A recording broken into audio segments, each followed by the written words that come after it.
And now this bombshell Daily Mail article came out this week saying a secret office of the CIA has collected at least 9 non-human spacecraft from all over the world over the last 20 years.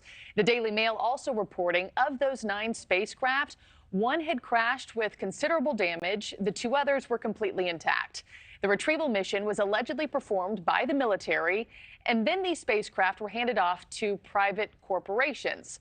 Let's bring in Nick Pope, who investigated UFOs for the UK Ministry of Defense. Nick, you've obviously been our go-to UFO expert in this unprecedented year that we have had. I'm curious, what did you make of this report alleging that a secret branch of the CIA was conducting all these UFO retrieval missions?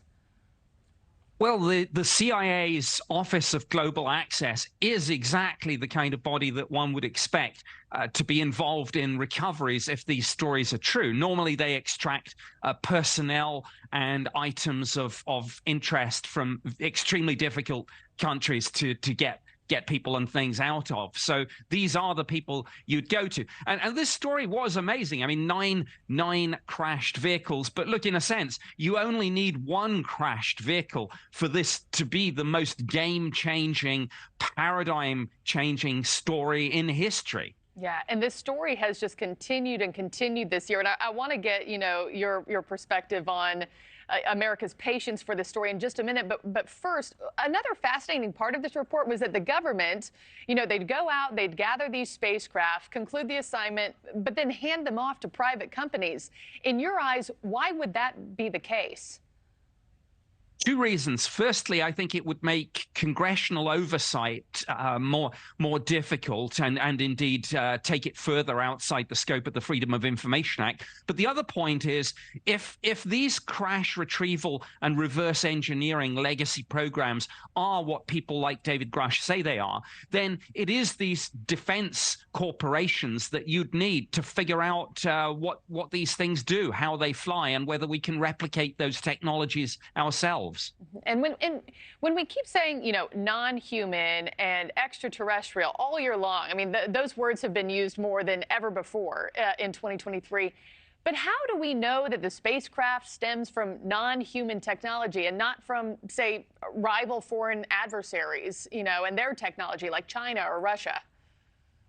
Well, that's still on the table. And I mean, the Office of the Director of National Intelligence has previously said there isn't going to be a single neat solution to the UFO mystery. So those things aren't mutually exclusive. You can have some of this be adversary technology. Some of it could be our own tech, but some could be extraterrestrial.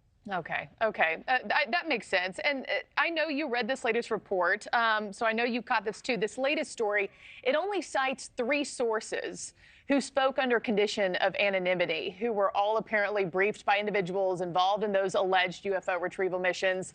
There are a lot of people who don't want to come forward publicly out of fear of reprisal, but do you fear that America's patience and our attention span on this story is waning when it involves so many secret sources, shrouded in so much mystery, and not enough photographic evidence? I mean, I think people want to see the videos and the pictures that everyone's talking about.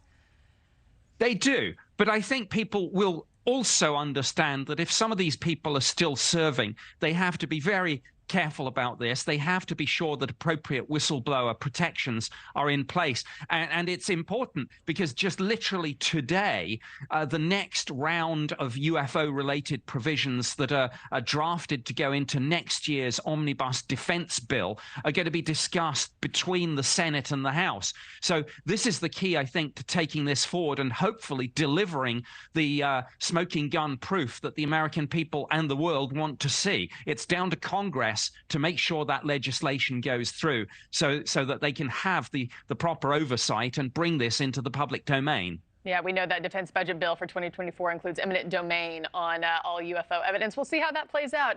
Nick Pope, thank you so much. Thank you for watching. Go to newsnationnow.com to find NewsNation on your television provider. And don't forget to click the red subscribe button below to get more of NewsNation's fact-driven, unbiased coverage.